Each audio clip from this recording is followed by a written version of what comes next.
নমস্কার বন্ধুরা, ঐশীস কিচেনে সবাইকে জানাই স্বাগত। প্রতিদিনের মতো আজ আমি একটা নতুন রেসিপি নিয়ে চলে এসেছি। আজ আমি দেখাবো পটল আলু দিয়ে রুই মাছের ঝোল। আমি যেভাবে বানাচ্ছি আপনারা বাড়িতে একবার হলেও এইভাবে পটল আলু দিয়ে মাছের ঝোল বানিয়ে খেয়ে দেখবেন এটা কতটা ভালো লাগে। এর স্বাদ আপনাদের মুখে লেগে থাকবে। রেসিপিটি দেখুন তাহলে আমি কিভাবে করি। প্রথমেই দেখুন গ্যাসে কড়া বসিয়ে দিয়েছি, দিয়ে এর মধ্যে সরষের তেল দিলাম। এই তেলটাকে আমি ভালো করে গরম করে নেব। তেলটা গরম হয়ে গেছে, এর মধ্যে আগে থেকে লবণ হলুদ মাখিয়ে রাখা রুই মাছের পিস দিয়ে দেব।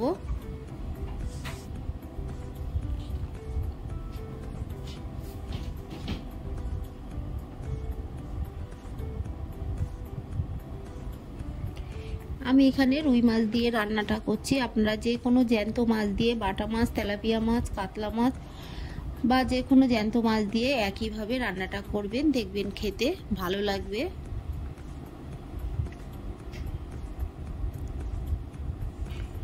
বেশ কিছুক্ষণ আমি এইভাবে রেখে দেওয়ার পর উল্টে পাল্টে মাছগুলোকে ভালো করে ভেজে নেব।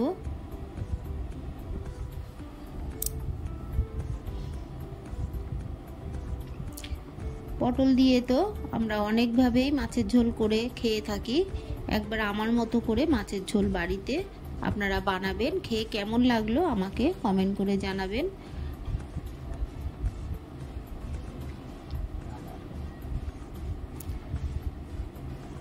ভালো করে এপিট ওপিট করে মাছগুলোকে ভেজে আমি তুলে নিলাম। এই তেলের মধ্যে বাকি মাছগুলোকে দিয়ে একইভাবে ভেজে তুলে নেব। আরও কিছুটা মাছ আছে সেগুলোকেও দিয়ে দিলাম, দিয়ে ঢাকা চাপা দিয়ে ভেজে নিলাম। যেহেতু মাথা দিয়েছি মাথাটা তেল ছিটকায়। এরপর আমি কেটে রাখা পটল দিয়ে দেব। পটলগুলোকে লম্বা লম্বা করে কেটে নিয়েছি, তবে আপনারা আপনাদের পছন্দ মতো পটল কেটে নেবেন।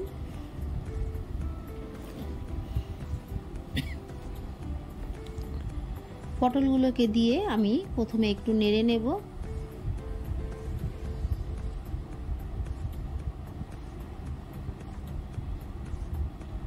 এরপর এর মধ্যে দিয়ে দেব পরিমাণ মতো লবণ, দিয়ে দেব অল্প হলুদ গুঁড়ো, দিয়ে ভালো করে নেড়ে পটলগুলোকে ভেজে নেব।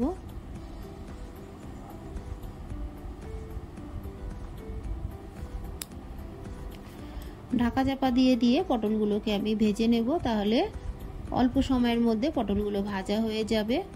পটলগুলো ভেজে নিয়েছি, তারপর তুলে নিলাম। এই তেলের মধ্যে আমি আরও একটু সরষের তেল দিয়ে দিলাম,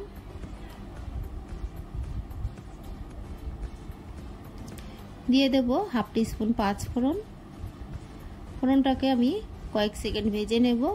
ফোড়ন থেকে যখন সুন্দর গন্ধ বেরোবে সেই সময় এর মধ্যে আমি দিয়ে দেব কুচানো পেঁয়াজ।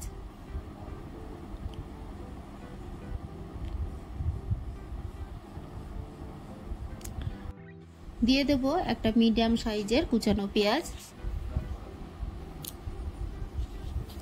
দিয়ে ভালো করে বেশ কিছুক্ষণ আমি নেড়ে নেব।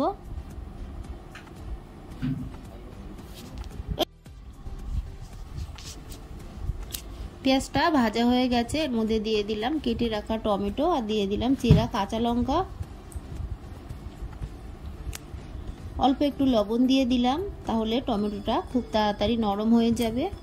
দিয়ে ভালো করে একটু নেড়ে টমেটোটাকে ভেজে নেব।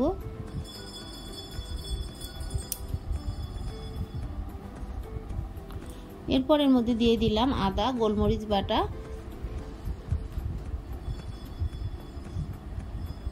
দিয়ে ভালো করে নেড়ে নিলাম। দিয়ে দেব লাল লঙ্কার গুঁড়ো, ঝালটা আপনারা আপনাদের মতো দেবেন। আমি কাঁচা লঙ্কা দিয়েছি, গোলমরিচ গুঁড়ো দিয়েছি আর লাল লঙ্কার গুঁড়ো অল্প একটু দিলাম। দিয়ে দিলাম জিরে গুঁড়ো, অল্প একটু জল দিয়ে দিলাম, যেহেতু ভাজা মশলা দিচ্ছি মশলাটা পুড়ে যাবে। দিয়ে দিলাম ধনে গুঁড়ো, হাফ টিস্পুন ধনে গুঁড়ো দিলাম, হাফ টিস্পুন জিরে গুঁড়ো দিলাম। আপনারা যতটা তরকারি বানাবেন সেই মতো মশলা দেবেন। দিয়ে দেব হলুদ গুঁড়ো,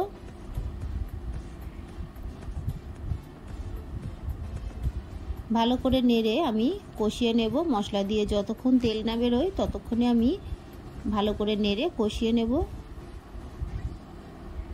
দেখুন মশলা দিয়ে তেল বেরিয়ে গেছে। এই সময় কেটে রাখা আলুগুলো দেব। আলুগুলোকেও লম্বা করে কেটে নিয়েছি।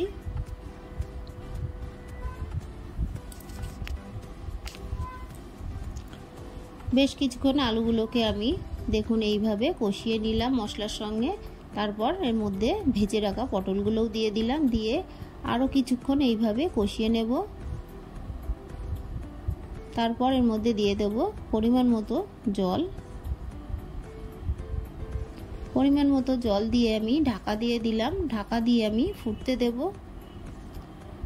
দেখুন ফুটে উঠেছে, ভালো করে আমি একটু নেড়ে দেব। এই সময় দিয়ে দেব ভেজে রাখা মাছ।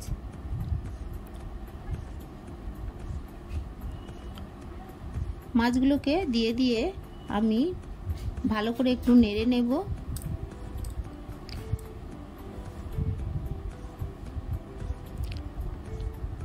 ঢাকা চাপা দিয়ে আমি বেশ কিছুক্ষণ রান্নাটা করে নেব। দিয়ে দিলাম স্বাদ অনুযায়ী আরও একটু লবণ, দিয়ে ঢাকা দিয়ে দেব। দিয়ে বেশ কিছুক্ষণ আমি ফুটিয়ে নেব।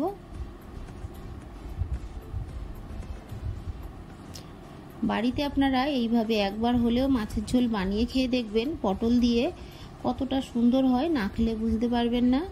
আলুগুলো দেখুন সব সিদ্ধ হয়ে গেছে। গ্রেভিটা আপনারা যতটা রাখতে চান সেই মতোই রাখবেন। আমি একটু চেখে দেখে নিলাম সব কিছু ঠিক আছে, লবণ ঝাল।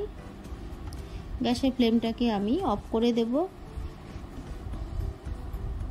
আমার এই সহজ রেসিপিটি আপনাদের ভালো লাগলে প্লিজ আমার চ্যানেলটিকে সাবস্ক্রাইব করে পাশে থাকা বেল আইকনটি ক্লিক করে দেবেন।